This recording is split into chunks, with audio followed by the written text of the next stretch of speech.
drifter rod. Where's the sparky at?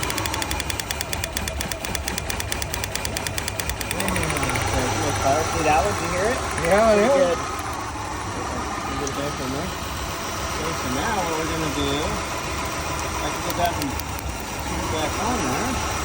So now we're going to do number one again. That's when we're having a problem.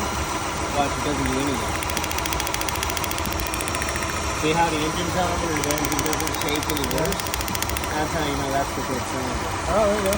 So it's a dead plug because I pulled the plug out, ran a compression test, had 160 psi, which is good. That's runnable.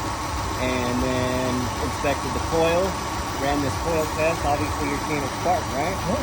So what's left in between is just the plug. Yeah, absolutely. So I'm going to start with the plug. Go from there.